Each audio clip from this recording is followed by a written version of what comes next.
So, here's a predicament. You run a series covering bad retro games, and at the end of each episode you spin a wheel to see what the next game to play is.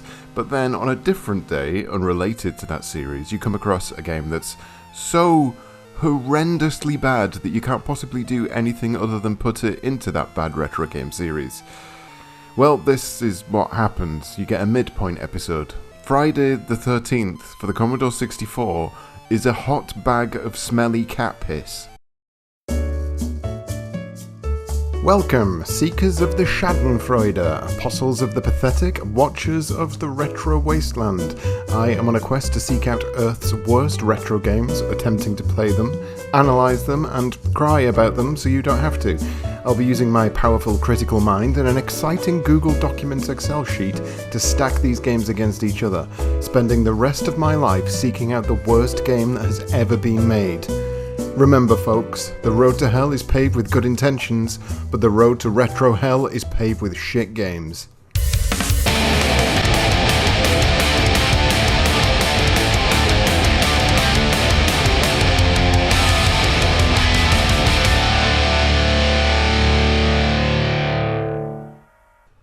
I genuinely thought I was missing something obvious for the longest time when playing this game, because I just couldn't contemplate that what the game had to offer was all the game had to offer. But this is it, right here. Friday the 13th has defied my expectations in ways I couldn't expect. So it's got that going for it, at least. If you're unfamiliar with the movie, Friday the 13th, a quick plot summary.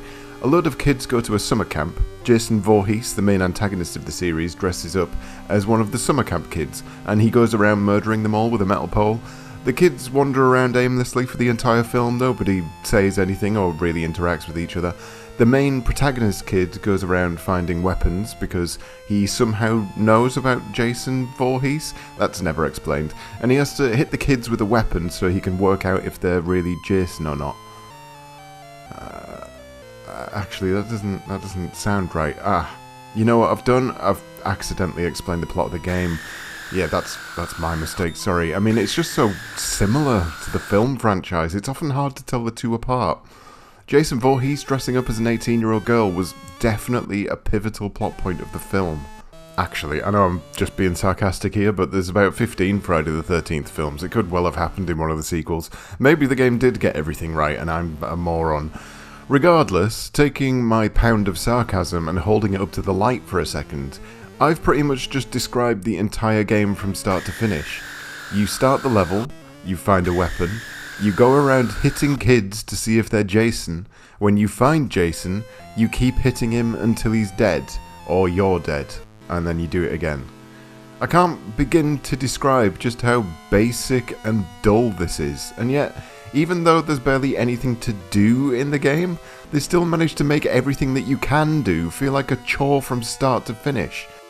This person's face right here is my exact emotion playing this game.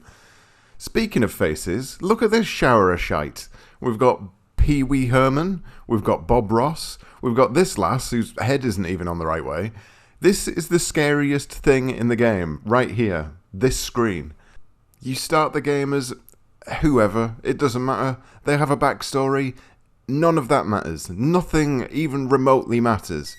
You start the game off and you just wander around aimlessly until you find a weapon. I wouldn't really bother with any of the weapons apart from maybe the axe, because that's the only thing that seems to actually do anything worth a damn. Everything else just mostly annoys Jason, but doesn't actually seem to do any damage, or such minimal damage that you'll just be stood there waving your ineffectual tool around like an impotent sex pest. As mentioned, in order to find Jason, you have to go up to random innocent people who can be found wandering around, and you just give them a little bonk on the head. Just a little smack, let them know you care. If it's not Jason, they'll just be like, Jesus, what the fuck? And then they carry on with their day. If they are Jason, then congratulations, you're 80% of the way through what each level has to offer. The next stage is to fight Jason, but instead of fighting with him, you'll basically be fighting with a control scheme that really doesn't want you to accomplish anything. Getting on the right vertical plane, finding the correct distance between you and Jason, all of this is such hard work with no payoff. Jason takes a number of hits before he'll finally be killed off, and I could never quite work out how many. It's presumably different depending on the weapon used.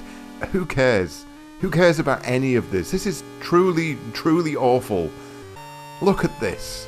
What is this table doing? Is the table in the sky? Is it an illusion? What's going on with this house?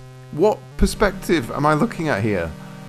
The most baffling thing here is that the company behind this game, Domark, weren't just a bunch of cowboys who typically shat out any old rubbish. They had a bunch of good games under their belt, from Hard Driving to Marco's Magic Football. I mean, they didn't hit it out of the park every time, but they weren't just a couple of kids in a basement sniffing glue and writing code. This game is horrendous. It's barely even a game. The real icing on the cake to all of this is the absolutely baffling music choices. I mean, truly insane. I have no idea what is going on. They stop and start at seemingly random intervals, I think based on where you are at any given time, but what kind of self-respecting developer creates a horror game based on a slasher franchise, and then puts Teddy Bear's Picnic in as part of the soundtrack? What on earth was going through their minds? Listen to this shit.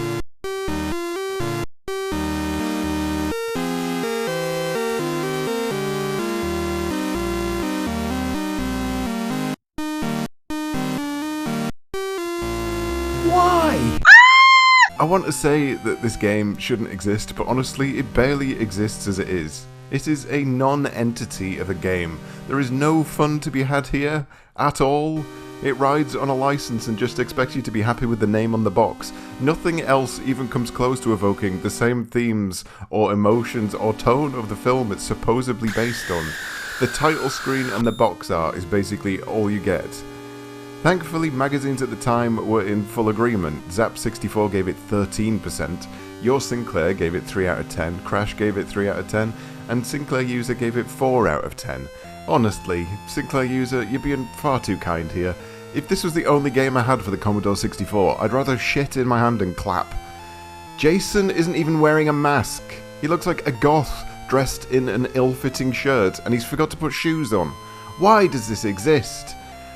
Oh, there's more. There's more wrong. You can come across this giant crucifix, and if you put it in a room, Jason can't hurt you, or any of the other campers in that room. He's not a fucking vampire, Domark. There were 5 Friday the 13th films out at this point. Did you watch any of them? You know, the most baffling thing of all is that I went out to people on Twitter and I asked for the worst games imaginable so that they could be added to the Wheel of Retro Hell, and no one mentioned this game. Not one. I can only assume that people have just forgotten it exists, because there's so little here. What is here has barely anything to do with the film, and none of it works in any way that can be chalked up as fun. This is an abomination. So where do I put it on the list? Oh, it's better than Squidge, but that's not exactly difficult, is it? Is it better than EastEnders? Is Friday the 13th better than EastEnders on the ZX Spectrum? I'm genuinely struggling to answer that question.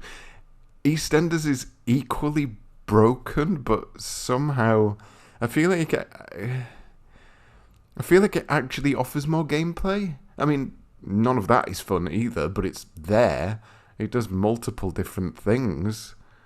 I don't know. I actually don't know. It's Friday, gotta get down on Friday. I'm going to give Friday the 13th the benefit of the doubt and say that it is ever so slightly better than EastEnders, and the only reason I say that is because Friday the 13th is over and done with a lot quicker. EastEnders seem to go on in a boring, endless loop. Friday the 13th is at least a little more focused, even if it is focused on something that's incredibly boring, stupid, and pointless. Right, well, that was certainly something.